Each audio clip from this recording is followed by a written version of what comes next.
Kąpiel w Chorwacji w czerwcu. Nie tak źle. A dyscyplina olimpijska. Podpój trochę, podpój najpierw. Sumujemy na dziko. Pierwsza noc. Krzysiek popłynął, żeby zaczepić sumę.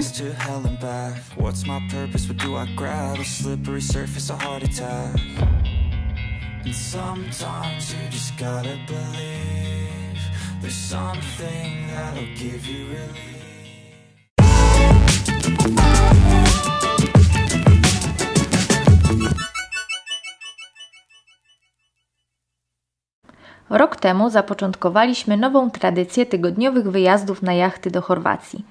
3 pary, bez dzieci i tydzień czerwcowego relaksu na łajbie. Chcemy to powtarzać co roku, najlepiej poznając za każdym razem nowy odcinek chorwackiego wybrzeża. W tym roku padło na środkową Dalmację. Wypożyczyliśmy jacht w Primoszten, który leży między Szybenikiem a Trogirem. Po 15 godzinach jazdy z Polski odebraliśmy nasz jacht w malowniczej marynie Kremik. Cześć, jak możecie zobaczyć po tytule, w tym tygodniu zamieniliśmy kampera na łódkę. Dotarliśmy dziś do Chorwacji, skąd z okolicy Primoszten startujemy na tygodniowy rejs. Będziemy zdawać wam relacje, a naszą łódkę możecie za chwilę zobaczyć w tle. To jak widzicie ta na końcu.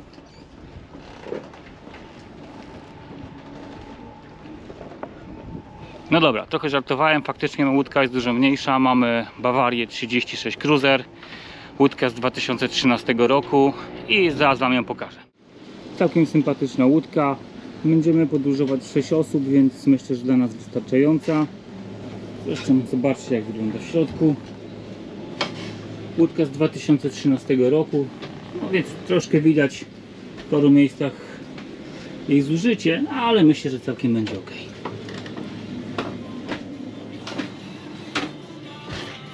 Tutaj zobaczcie, przestrzeń dzienna, nasze jedzenie. Po lewej i po prawej stronie mamy 2 kajuty. Tu jest łazienka.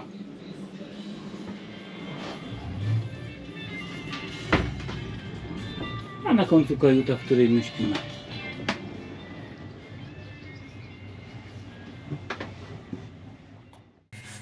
Pierwszy dzień spędziliśmy w macierzystym porcie. Dojechaliśmy do Primoszten po południu i już nie zamierzaliśmy wypływać w morze tego dnia.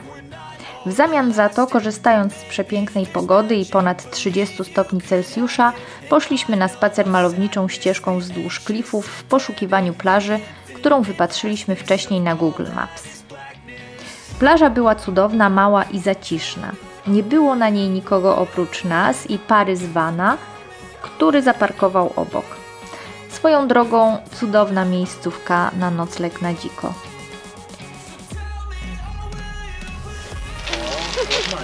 Kąpiel w Chorwacji w czerwcu. Nie tak źle.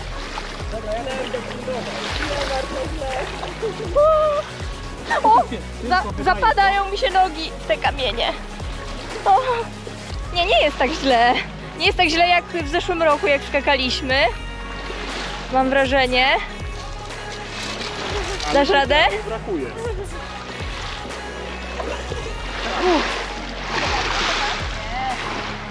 Ale ciepła woda. Brawo!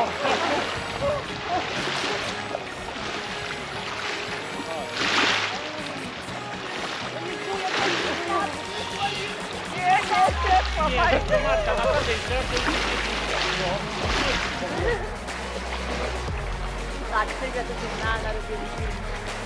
No. To ty mówię, pływa, to na ciebie rośnie. Nie? I teraz po kolei każda. No właśnie, się boję. Nie, ja tak nie wyjdę świetnie. To nie była nasza jedyna kąpiel tego dnia, ponieważ wciąż jeszcze byliśmy głodni wody i słońca, popływaliśmy w kolejnej zatoczce. Choć nie było to najrozsądniejsze ze względu na jeżowce, przez które potem trudno nam było wejść z powrotem na ląd. Na szczęście obyło się bez urazów. Chodź Magda, tu jest cieplutka. Pośpiesz się, Dorota, to dla ciebie też starczy. Nie, ale ja widzę je, ja je tu widzę i się ich boję. Z tej platformy to ja startowałam. Ja też. Jest. No. Niby takie się wydaje, że to nie ostre, ale... Poczekaj. Robert, nie w tą stronę. A, do tego... No to może być rozwiązanie. W niedzielę rozpoczęliśmy rejs. Rozważaliśmy drogę na północ w stronę Szybeniku i Skradinu, gdzie znajdują się wodospady Krka, lub też rejs na południe w stronę Splitu. Ostatecznie wybraliśmy kierunek południowy. Minęliśmy po drodze kilka malowniczych wysp, w tym wysepkę Svietionik Mulo z latarnią morską. Została ona zbudowana przez austro-węgierską marynarkę wojenną w 1873 roku w pobliżu wejścia na wody Rogoźnicy. Budowa tej latarni była z pewnością uzasadniona, gdyż na klifach Mula rozbijało się wiele statków. Jeden z ciekawszych przypadków opisanych w kronikach to statek z transportem owoców cytrusowych, który utknął na klifach. Owoce wyławiane przez mieszkańców wybrzeża sprzedawane były później na rynkach Rogoźnicy i Splitu. Latarnia była pierwotnie wyposażona w dźwigi dla drewnianych statków, które podczas sztormu na morzu mogły znaleźć tu ratunek. Dziś latarnia jest sterowana zdalnie i zasilana fotowoltaiką. Można się tutaj dostać taksówką wodną z Rogoźnicy. Przez pierwsze 3 dni rejsu wiatr był minimalny i płynęliśmy bardzo powoli i spokojnie. Można było opalać się na dziobie i bez stresu stawiać szklanki na stoliku pokładowym. Wtedy nie wiedzieliśmy jeszcze, co nas czeka ostatniego dnia rejsu i w pełni rozkoszowaliśmy się pięknem chorwackiego wybrzeża. Pod wieczór pierwszego dnia dopłynęliśmy do wyspy Veliki Drvenik, gdzie zatrzymaliśmy się na noc na dzikim kotwicowisku, gdzie oprócz nas było jeszcze kilka innych jachtów. Oprócz kotwicy ze względu bezpieczeństwa rzuciliśmy cumerufową. Dyscyplina olimpijska. Podpój trochę, podpój najpierw. Sumujemy na dziko. Pierwsza noc. Krzysiek popłynął, żeby zaczepić cumę. Uważaj na jeżowce!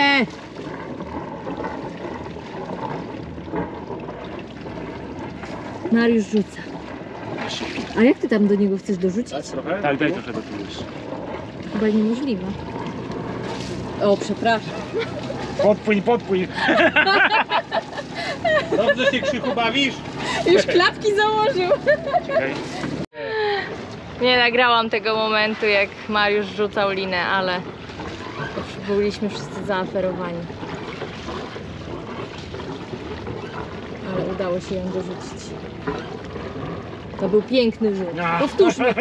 Krzysiek, daj linę, jeszcze raz rzucamy. Nie nagrało się. Resztę tego dnia spędziliśmy na rozmowach, żartach i pływaniu w zatoczce. Na jachtach zamontowany jest zewnętrzny prysznic, dzięki czemu można się opłukać ze słonej wody po takiej kąpieli. Rano przed wypłynięciem również korzystaliśmy z możliwości popływania w morzu. Kolejnego dnia postanowiliśmy dopłynąć do Splitu, więc nie musieliśmy się śpieszyć z wypłynięciem. Opuściliśmy kotwicowisko jako jedna z ostatnich załóg.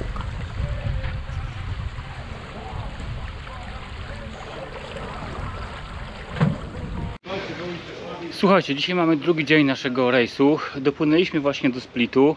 Stanęliśmy w marinie ICI, no i muszę powiedzieć, że widoki są naprawdę super. Zresztą zobaczycie za chwilę w tle. Za moment idziemy na miasto, pewnie się przejdziemy troszeczkę może do Pałacu Dioklecjana, może do jakichś innych miejsc. Pewnie pójdziemy na obiad. No i będziemy wam zdawać relacje, także zostańcie z nami. W Splicie stanęliśmy w marinie ACI, która nie należy do najtańszych.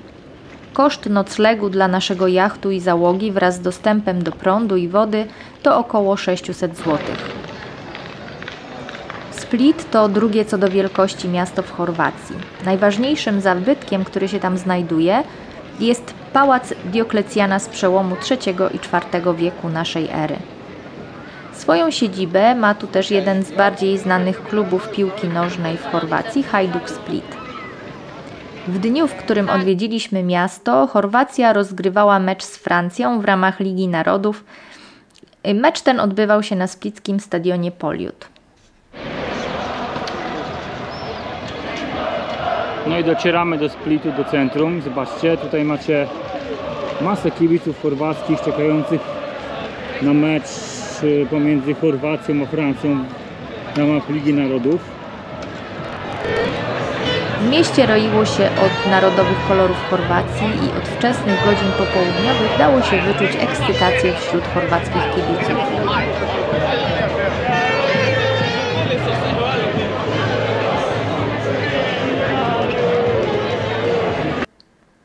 Tego dnia zjedliśmy kolację w restauracji Sperun, którą polecał Robert Makłowicz i którą my również bardzo mocno polecamy.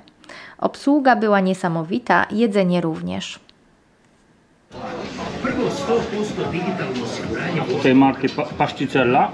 Tak, przecież to zupełnie inaczej by się A jak to się nazywało? Paszticada czy jakoś tak. Pasticada. No dobra, tu marki W Pasticada. każdym razie tuńczyk. Chcesz? Ty coś zamówiłeś w ogóle, czy nie? Wino. Dobre. For me. Thank you. Risotto. To co masz, jak winko? Rewelacja. Powiem wam, że naprawdę uważam, że tutaj ten posiłek był niesamowicie, Krzysztof. niesamowicie apetyczny.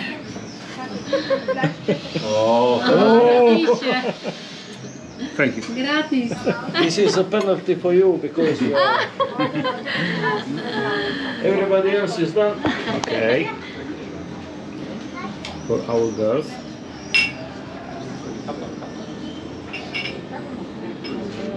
What is it? That's a Dalmatian sweet liqueur from wild strawberries. White strawberries? Do you have white strawberries? Wild strawberries Where do they grow? in the forest. Z lasu, tak? They are Smalls?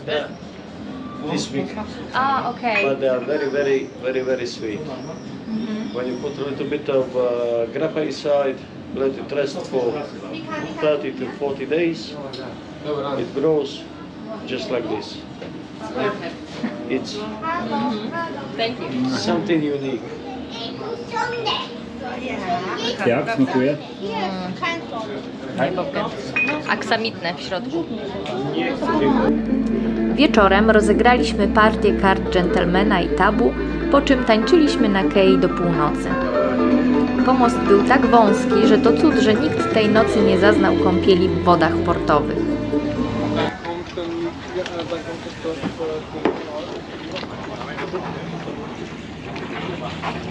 Gotowi do odpłynięcia? Tak. Mogę wskakiwać? A ktoś mi poda rękę? O Jezu, jak ja mam tu wskoczyć? Już poszła?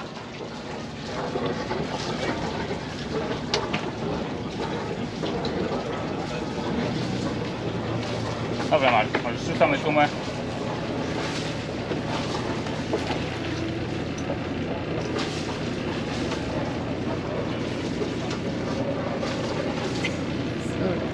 Jezus, to wysłania.